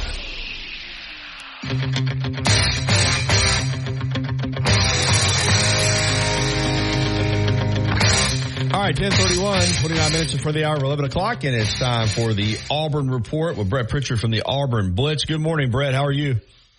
I'm good, Gary. How are you, buddy? Doing great, man. Going full speed with football here in T-Town. I know the same thing down at Auburn. Fall camp is underway. What's some of the early storylines that you guys have been talking about? Well, a couple days under the belt now, and obviously the receivers catch your eye. That's one of the big all-season talks we've had with this group, and the excitement around Cam Coleman, what we were able to see in the spring. But now that you get the transfer and Keandre Lambert-Smith from Penn State really comes in, ready to go. I mean, that's the positive thing about veterans out of the transfer portal, Gary, is those guys come in and, they're wearing a different uniform and they're with different teams, but they know they're kind of already ahead of the game, and especially a player like him that was Penn State's leading receiver last year understands what he's got to do, and I think he'll be one of the starters. Several other guys like Sam Jackson from California and a few of those guys that you're going to watch, but really the focus there, and then how sharp did Tayton Thorne look the last couple of days, and he looked really sharp. I don't think that's a surprise to anybody. At least you would hope he would come out and look like he's the considerable favorite to be the quarterback, and he's shown that so far. But again, couple of days, you're just trying to get everything filled out and try to see where everybody's going to land. But the heights around that receiving core right now. Yeah, and no doubt, and rightfully so, because when you come into a program that you're trying to kind of build back up the way Freeze is doing at Auburn, the first thing you start looking at is roster, talent additions, and receiving is a position that Auburn has done well in recruiting, and it's a position that can make a quick impact on the field. I mean, obviously running routes, there's some expertise to it, but a guy like Cam Coleman and Perry Thompson, I don't want to make this too simplistic, but it's kind of we're going to throw you the ball, go get it type of stuff, Brett. I mean, Auburn really has upgraded at that position, and it sounds like you feel like you're going to see dividends right away with some of these guys, even as true freshmen. Well, I mean, I think you just said it. I mean, has Auburn had the players to go out and make those plays? And the simple answer to that is no, not on a consistent basis. You look at a couple of guys over the last few years that have been able to make plays from time to time. But last year, Auburn's best receiver was Rivaldo Fairweather, another transfer portal guy coming from Florida International. And, look, and he had a great year. And he was Peyton Thorne's go-to guy when he needed to move the chains and needed to make big plays. I think I've said this before. I think he was the main reason we went out and beat Cal last year. That was not a very good Cal team, but Auburn struggled offensively the whole game. And Rivaldo Fairweather made 2 huge catches on that last drive to help Auburn win that game. So, but now that's not the case. I mean, when you load up Cam Coleman, a true freshman that does not look like a true freshman, absolutely doesn't play like a true freshman. You got transfers like Robert Lewis and Sam Jackson that are going to get considerable playing time, and then you add transfer portal guy, like I just said, Keandre Lambert-Smith, to go along with the rest of these guys like a Malcolm Simmons that we're not even talking about, that has had a ton of high praise in the offseason. And this is a kid that I've seen up close and personal. Let me just tell everybody, don't be surprised if he doesn't work his way to the top of this list. The work ethic of this kid, his physical ability, and his talent matches everybody we're talking about here. And he's going to outwork everybody. He's going to go out there and he's going to work his rear end off. And I've seen it. He's got a passion to be on the field. So Hugh Freeze is going to find a place for him, whether it be in special teams or be in the rotation at receiver. But Auburn finally has a lot of depth at that position, of where now Peyton Thorne doesn't have to be exactly perfect with every throw. He can throw it in an area and let some of these guys go make plays. And as you mentioned, too, for the quarterback, it should be quite a step up. Not only has he got he's had a year in the system now, but you bring in more talent at wide receiver. So Peyton Thorne, we're going to see what Peyton Thorne's all about this year.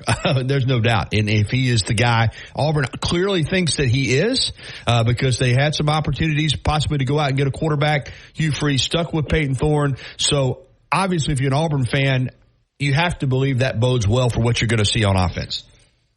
You definitely hope so. I mean, a guy that's a veteran quarterback that's been playing college football as long as Peyton Thorne has, that's invaluable.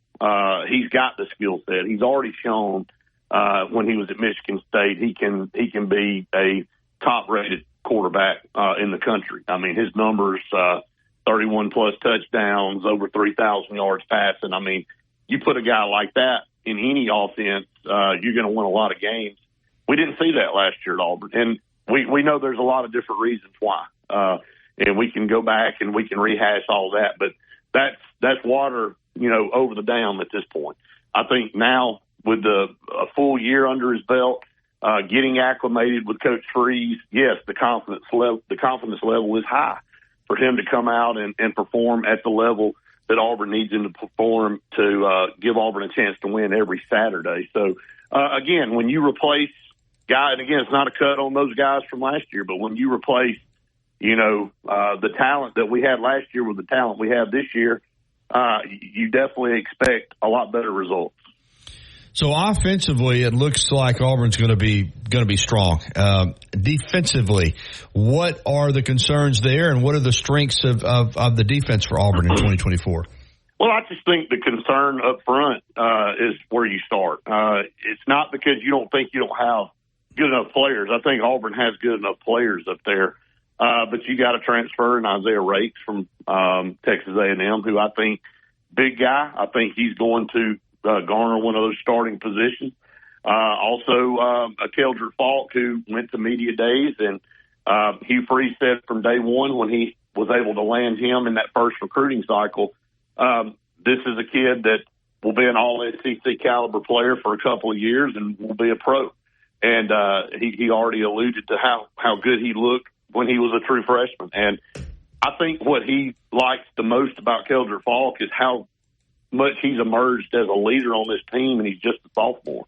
You know, he's just a kid that the other players gravitate to, that they respect. And, you know, you earn your peers' respect, Gary, by showing what you do, not talking it, but going out and showing it. And I think that's what Keldrick Faulk does every day in practice and in the weight room and then on the field. So he's young, but I think he'll be one of the better defensive linemen in this league this year, and I think he'll show that. But you got, you know, another transfer in Philip Bleedy that comes in from Indiana that's an older kid that really wants to get after it. He's trying to get to the NFL. You know, that's his ambition. Mm-hmm. And he knows he has 1 year to prove it. So guys like him and Trill Carter and some of those guys are going to be in the rotation up there along with a kid like Jason Jones that transferred from Oregon a couple of years ago. So Auburn's got a lot of transfer guys. They've got some depth. Now they've just got to figure out how that rotation is going to be. But I think the biggest concern is probably the defensive front. Yeah, when I talked about offense, I kind of just smooth right over, but you've got, in Jarquez Hunter, you got one of the best running backs returning too. So that's another reason to look at Auburn as one of the stronger offenses in the SEC. Overall, the schedule's been a big talking point because of the 5 home games to start the season. And then the fact that in October, you play 3 games and all of them are on the road in the SEC. People have gone back and forth. Even Freeze has said, well, I don't know that it's necessarily an advantage, Brett, to have 5 home games to start. But I guess the way I'm looking at it, I think that Auburn's being underplayed here a little bit. I think if you just look at Auburn and based on where you think they should fall and you don't look at the schedule, it's easy to say, 7 wins, 8 wins. But I think when you start breaking down the schedule, there's a path to 9 wins here. I think that Auburn could start 5-0, and then it's a 7-game season, Brett, and then you go 4-3, and you got 9 wins. I see that. I mean, I think at Georgia, at Alabama, obviously I think most people would pick Auburn to lose those games. At Missouri is going to be tough, but outside of those 3, I think Auburn's got a chance to win them all. Well, I mean, I think what you said is important. Not saying Auburn's going to win 9 games, but a path to win 9 is there. Sometimes you look at a schedule, like you look at Florida's schedule this year. I don't see a path for them to win 7 games. Yeah, it's tough. There's times you look at schedules and go, okay, here's the path or here's what we think. There's a path to win 9 games. And there's multiple ways you look at that. You take the Georgia and Alabama game out, and I'm not conceding that, but you would think, okay, they're going to be favored. They're both on the road. Let's just say they lose those 2 games. You got 10 more games. Can Auburn win 8 of those 10? And when you look at that schedule, you got to look down and say, yeah, absolutely, they can win 8 of those 10. Should they win 8 of those 10, you feel good about it. So there's, that's what you got to see if you want to get to 8 or 9 wins. And then that stretch in the middle, like you said, after that home stretch, you got Georgia, Missouri, and Kentucky. You've got an off date in there in between as well. So you got to win one of those 2 on the road against Missouri and Kentucky. You can't go 0 for 2 on those. And then again, if you're 4-0 going into the Georgia, or if you're 5-0 going into the Georgia game after a big win against Oklahoma, all of a sudden that becomes maybe the premier game in the country right there that week. And I don't know what the schedule is for October 5th, but you got Auburn going on the road to Georgia, who's probably going to be ranked in the top 3, wherever they're going to fall. And Auburn could be in the top 15 if they're 5-0 after a big home win against Oklahoma. So all of a sudden that becomes a marquee matchup and really kind of is an important game for Georgia at that point. That's homecoming for them. They're a heavy favorite right now. But if Auburn's 5-0 going into that game, I don't think Georgia's going to be a 24-point favorite. I don't either. All right, before we close out the segment with Brett Pritchard, the recruiting, we kind of hinted at it last Friday, headed into the weekend with Big Cat that we were expecting Auburn to have a really good weekend. It certainly played out that way, Brett. Probably one of the better weekends. And Auburn's had some good ones in the history of Big Cat, but one of the better weekends Auburn's had in some time, and it carried over into the week with recruiting, not only getting commits, but flipping 2 players from Alabama to highly rated players in state. So a lot of positive momentum right now in terms of recruiting for Auburn.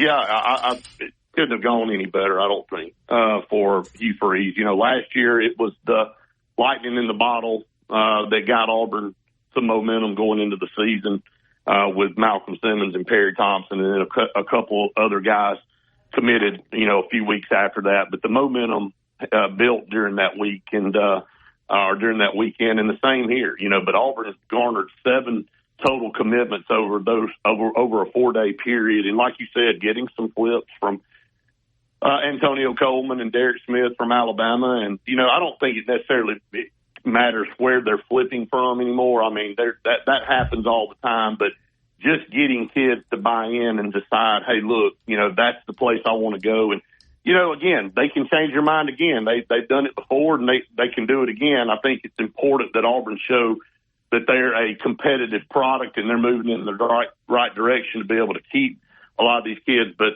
in the meantime, you also add Anquan Fagans, who committed a couple of days ago. And then in the 26 class, Auburn off to an outstanding start. They're currently at 24/7 has the number 1 class in the country. Now, again, they only have 5 commitments, and it's really early. But I don't know that Auburn's ever been ranked number 1 in the modern day recruiting era when you're counting, the star rankings. So picking up a Hezekiah Harris from Mae Jemison, a Shadarius Tootle from Cottage Hill, and a JaMichael Garrett from Gulf Shores, you really got a great start on that 26 class, and it vaulted them all the way to number 1. So it was an outstanding weekend.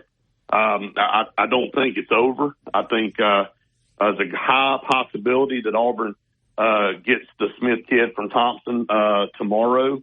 As he set to commit, the defensive end, the number 2 player in the 25 class, I think Auburn is in really good shape to land him. And if that's the case, then Auburn would have 8 of the top 10 in the state of Alabama in the 2025 class. And I don't ever remember that happening. I don't either. Yeah, it's noteworthy to say the least. So a lot of momentum, a lot of buzz, and I know you'll be, carrying on the conversation certainly with the Auburn Blitz today. Yeah, looking forward to it. Our good friend Jason Caldwell from inside the Auburn Tigers and 24/7 will be with us to talk about everything that's gone on in the last 10 days. It's been a whirlwind, and with the start of fall camp, so we'll have plenty to talk about. Thank you, Brett. Thank you, Gary. Appreciate it. All right, 10:46. We got some breaking news here in Tuscaloosa involving a former Alabama football player. We're going to have that for you coming up next. Stay tuned. Big breaking news for former Alabama football player right here in Tuscaloosa. That's next here on the Gary Harris Show.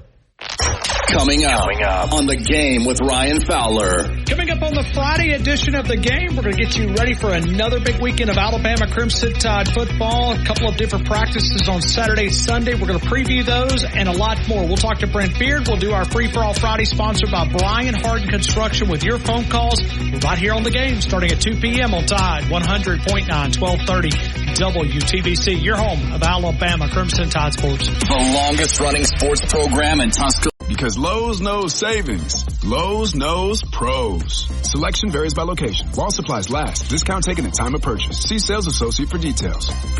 Are you receiving unemployment? Your benefits could be at risk. Here's how you can protect yourself and your benefits. Never respond to mail notifying you of a false claim in your name. Never answer a text message asking you to verify your account. And only respond to official Alabama Department of Labor's social media pages. Report fraud at labor.alabama.gov/fraud. Brought to you by the 100% satisfaction and appointments set around your schedule. Give us a call for all your steam cleaning needs. 205-553-9460. Houston Hydro Steam. Quality work you can stand on. Tide 100.9 Tuscaloosa weather. Good morning. Heat advisories are in effect until 9 p.m. tonight. Temperatures in the upper 90s. Heat index values near 107 today. Expect intervals of clouds and sunshine. Be prepared for some scattered showers and storms this afternoon, though. A weak surface front moving southward could trigger some severe storms with isolated damaging wind gusts. Tonight, partly cloudy skies with a low of 74. Still a chance of a lingering storm early. Then tomorrow, expect sunshine with a high near 94. I'm meteorologist Bill Murray on Tide 100.9. Catch every game and every moment right here. This is your home of Alabama sports. Tide 100.9 and streaming on the Tide 100.9 app.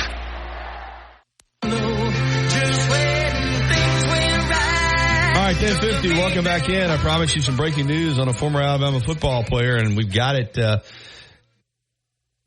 Christian Jones, outstanding wide receiver for the Crimson Tide, had been helping out over at Central with the football program there as assistant coach. Also was the head track and field coach, boys track and field coach. Just named the new head coach at Paul Bryant High School in Tuscaloosa. So excited for Christian to get that opportunity. Of course, Paul Bryant got hit with some bad news a couple weeks ago when John McKenzie left them to go become the new head coach at Viger down in Pritchard, and suddenly you're without a coach, just, with fall camp starting up. But Christian Jones was already here in Tuscaloosa, was a really good player for Alabama, and I like the idea that you got a former Alabama football player coaching at Paul Bryant High School. It just seems to make sense to me. So that will be the case for Christian Jones, and that news coming out this morning. And I'm going to have full coverage tonight on WVUA 23 News at 5 o'clock as I have a crew over there this morning covering Christian Jones being named the head football coach. I remember him very well as a player. Hadn't been that long ago, obviously, that he played at Alabama, number 22. Came out of minor high school, highly recruited player. Then went on to play a couple years in the NFL. As a really practice squad member for the Dolphins, but then had a nice career up in Canada before coming back here and starting a coaching career. Doesn't have a ton of experience as a coach, but he certainly is going to bring name recognition to Paul Bryant High School, and clearly played at the highest level of football, professional football. Alabama, won some national championships with the Crimson Tide, so 2 times, in fact, 2012 and 2013. So this is a good hire. I like this hire for Paul Bryant. And, when you get in a situation where you're having to hire a coach this close to the season, Christian Jones is 31 years old. As I said, great playing resume and still relatively young as a coach, obviously, but with all that playing experience and having spent a year over there helping out at Central High School with football, and of course the head boys track and field coach, this is a great opportunity for him and to take over at Paul Bryant High School. So that news coming out just a couple of minutes ago. Christian Jones has been announced as the new head football coach at Paul Bryant High School here in Tuscaloosa. And again, I like the idea of a former Alabama football player coaching at Paul Bryant High School. It just sounds good. So looking forward to getting Christian here on the show. In fact, I'll work on doing that for next week. I know he's got a lot on his plate, trying to get ready for the season, but we'll get him on here and talk to him about this new opportunity. Hey, great show today. The first hour, YSU Wide in there, we had to bump our guest back, Cody Martin, high school football, all the way from 9:30 to 10. We got just covered up with phone calls this morning. It was a lot of fun. We had call after call after call. And if you were tuned in earlier, and Larry, if you're listening, we had a couple of callers comment, and I've had a couple messages about you and the music segment, the Southern music segment that we're going to start on Fridays with Larry, who calls in every week and has been really hitting us with some really great music stories that I've enjoyed. But because he's been calling in as a regular caller, we get other callers, we got to get to the break and all those type of things. We're just going to start building in a segment with Larry each week. Christian Jones, story breaking right now, but I do want to mention on Larry that we're going to have a segment going forward with him every Friday, just talking about the Southern music scene, Capricorn Records, the Muscle Shoals sound, Sun Records, Sam Phillips, all these great stories that he has from his career in music. So that's going to be something we're going to be adding to the show as well on Fridays. But good show today, a lot of fun, just kind of getting you warmed up for the lineup going forward. T-Town Sports Daily coming up here at 11 a.m. Before we close it out, Chase, let's get to one more clip. We got time to get to one more clip from Kane Womack. As I said earlier, I really enjoy listening to him. He just shoots straight with you. So let's get back to the clips, and I'm trying to pull them up on my phone, but I know I can't even see them right now. But get to the one that he had about coverage schemes and what they want to do defensively in terms of their coverage? Well, I think there's natural instincts, right, that are built into, young men, right, and then there's developed, I don't know if instinct is the right word, right, but they hone in on their skills and they start to have an instinct for the scheme and what we do defensively. And the way we're structurally built is we want to allow our guys to be able to break on the ball, to play with some vision at times. And when you play with instinctive vision, the windows start to get really tighter. So people have a misconception of vision coverage, right, that it's all this space out there. Really what you're doing is you're taking away the grass and the people that the quarterback is wanting to get the ball to, right? And so you see our players naturally starting to get a little bit more matchy with some of their coverage when we play some of our vision style coverages, and then just having a better feel for our defense. If you look at us last season and then you look at us in the spring, I didn't think we started particularly well on defense early in games, and then we started to hit our stride as the game went on.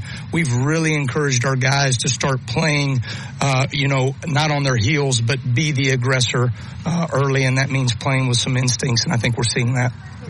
All right, perfect timing because it's time to close out the show and some more good insight from Kane Womack. All right, reminder again to catch me on TV tonight with the local sports, including complete coverage of Kristen Jones being named the head coach at Paul Bryant High School here in Tuscaloosa. T-Town Sports Daily is coming up next, followed by the Miller's Edge from noon until 2, and then Fowler will take you home with the game from 2 until 6, plus the Stingray Show from 6 until 7. I'll be back on Monday. Alabama practices tomorrow and on Sunday, and there will be media opportunities on Saturday with offensive players and coaches. Then on Sunday, Coach DeBoer will talk again, and we'll have all that for you coming up on Monday morning on the Gary Harris Show at 9 a.m. So for Chase Brumfeld, I'm Gary Harris. Thanks for listening, everybody. Have a great weekend. Talk to you again on Monday.